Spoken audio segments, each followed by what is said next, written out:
Un saludo muy especial para cada maestro de escuela sabática que semana tras semana viene preparándose para tener una enseñanza didáctica y profunda de la palabra de Dios. Estamos comenzando un nuevo trimestre y este trimestre estudiaremos un precioso libro, el Evangelio de Marcos, el libro de Marcos. Así que bienvenidos a este repaso de la lección a través del bosquejo Motiva, Explora, Aplica y Crea. Estamos en la lección número 2 titulada Un día en el ministerio de Jesús. Y el versículo para esta semana está en Marcos capítulo 1, versículo 17. Y la palabra de Dios dice así: Y Jesús les dijo: Seguidme, y yo haré que seáis pescadores de hombres.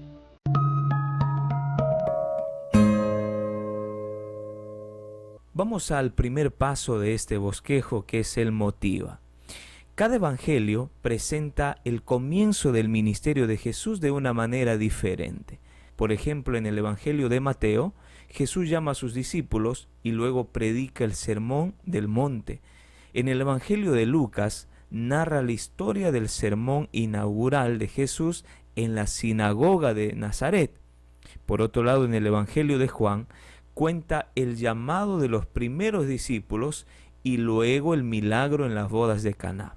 Pero de forma específica, en el Evangelio de Marcos narra el llamado de 4 discípulos, describe un sábado en Capernaum y luego los eventos continúan con el desarrollo del ministerio de Jesús.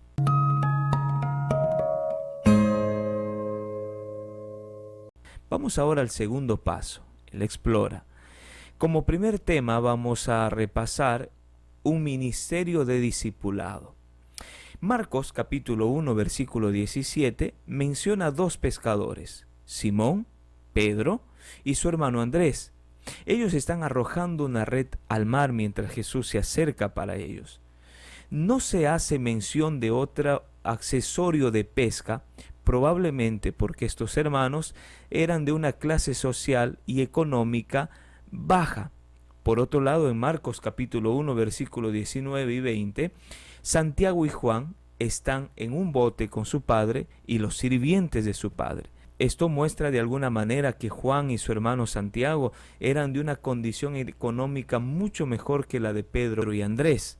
Marcos, de alguna manera, presenta ese contraste entre esos dos grupos, pero al mismo tiempo, esto no limita el llamado para Jesús, porque Jesús llama a hombres de clase social, de economía social menor y en otras condiciones de una clase social y una economía mucho mejor. No hay limitación para el llamado de Jesús, porque Jesús no mira economía ni clase social, Jesús mira el corazón de las personas. Por otro lado, pareciera que estos hermanos de alguna manera ya eran seguidores de Juan el Bautista. Así, de alguna manera, da la idea el libro de San Juan, capítulo 1, versículos 29 al 42. Por último, estos 4 personajes, cuando escucharon el llamado de Jesús, respondieron inmediatamente. La palabra inmediatamente es una palabra que se repite muchas veces en el Evangelio de Marcos. Marcos 1, 16 al 20 registra la aceptación del llamado de estos 4 personajes. Aun cuando la palabra inmediatamente esté registrado en el Evangelio de Marcos, esto no significa que la respuesta de estos 4 hermanos era una respuesta impensada o simplemente impulsada por emoción.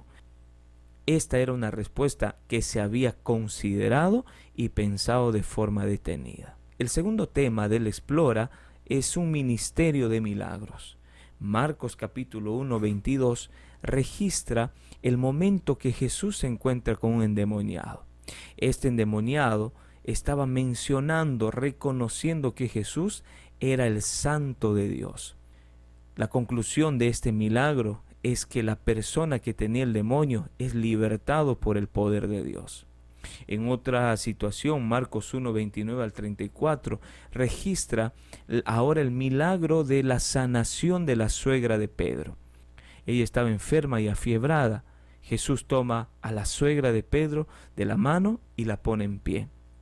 Inmediatamente, esta mujer comienza a servir a las personas que estaban allí en su casa. Marcos 1:40 al 45 registra otro milagro, el leproso que había estado enfermo. El leproso confiaba que Jesús podía sanarle y curarle. Levíticos capítulo 13 menciona que si alguno tocase un leproso, estaba inmundo, estaba contaminado. Aún así, pareciera que Jesús, no considerando esto, tocó al leproso porque su corazón se apiadó de este hombre. La conclusión de este momento es que el leproso es curado. Por último, en el Evangelio de Marcos, Jesús se manifiesta en favor de lo que Moisés había enseñado. Marcos capítulo 7, versículo 10, capítulo 10, versículos 3 y 4 y otros textos más muestran que Jesús no estaba en contra de las enseñanzas de Moisés. Al contrario, estaba reforzando y explicando y ampliando los principios que Moisés había enseñado anteriormente. Esta acción estaba en contraste con los líderes religiosos de aquel tiempo. Como tercer tema, destacamos el ministerio de oración de Jesús. El libro El deseado de todas las gentes, página 225, dice lo siguiente: Jesús no cesó de trabajar hasta que el último doliente hubo quedado aliviado. Pero mientras la ciudad estaba aún envuelta por el sueño, el Salvador, levantándose muy de mañana, siendo aún muy oscuro, salió y se fue a un lugar desierto y allí oraba. Marcos 1:35 destaca la oración como el foco de acción de Jesús. Todas las otras formas verbales que forman parte de esta declaración se encuentran en un formato resumido de 3 acciones: se levantó, salió y se fue. Sin embargo, el verbo orar está conjugado en un tiempo imperfecto, así fue escrito. Y esta es una forma para expresar particularmente en esta acción un proceso en desarrollo. Eso quiere decir que Jesús oró, que Jesús ora, que Jesús sigue orando. Quiere decir que esto era una acción permanente. Él estaba orando, Él seguía orando. A lo largo de los evangelios se nos presenta a Jesús como una persona de oración.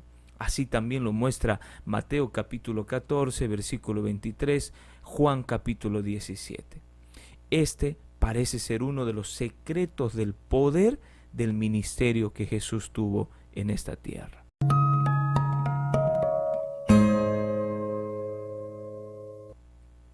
Vamos al tercer paso de nuestro bosquejo: aplica. Y hay 3 preguntas para reflexionar en esta oportunidad. La primera es: ¿qué has sido llamado a abandonar para seguir a Jesús? Seguramente que cuando escuchaste también la voz de Dios llamando a tu vida para tomar ese ministerio que hoy tienes, probablemente también has sido llamado a abandonar otras cosas. Pedro, Juan, Santiago fueron llamados a dejar su trabajo y respondieron inmediatamente. Probablemente usted también tuvo que dejar algunas cosas para seguir a Jesús. En segundo lugar, ¿existen milagros de sanidad aún en nuestros tiempos? ¿Considera usted que Dios se sigue manifestando como en los tiempos de Jesús? Definitivamente que sí. Y aún en medio de estos milagros de sanación, no es la prioridad de Jesús. Jesús tuvo como prioridad sanar el corazón. Y la prioridad de Jesús para estos tiempos es el mismo: sanar el corazón, dar salvación. Y como tercera pregunta, si Jesús necesitó orar, ¿cuánto tiempo deberíamos orar nosotros para tener una vida espiritual firme y fuerte? Nuestro tiempo de oración no es suficiente.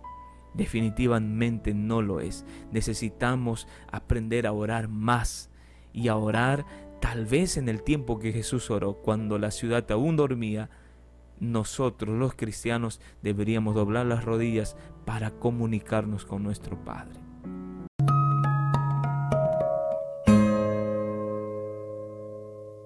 Vamos a pasar al cuarto paso: crea. Y aquí hay 3 acciones que tomar. La primera, persevera en el camino del discipulado que un día decidiste seguir. No te rindas, no te desalientes, menos intentes retroceder y tirar la toalla. Necesitamos perseverar en este camino del discipulado. En segundo lugar, decide ser un instrumento de milagros para estos tiempos. Presenta la palabra de Dios a las personas que no conocen y ojalá que nuestros ojos perciban los milagros que Dios hace de sanación, pero sobre todo de salvación. Y la tercera decisión que debemos tomar es: decide aumentar tu tiempo de oración. Nuestro tiempo de oración necesita ser más profundo y ser más largo. No basta solo tiempo de calidad, también nuestro tiempo de oración tiene que ser tiempo en cantidad. Que Dios le bendiga y que esta lección del ministerio de Jesús sea una inspiración para nuestra vida. Feliz sábado.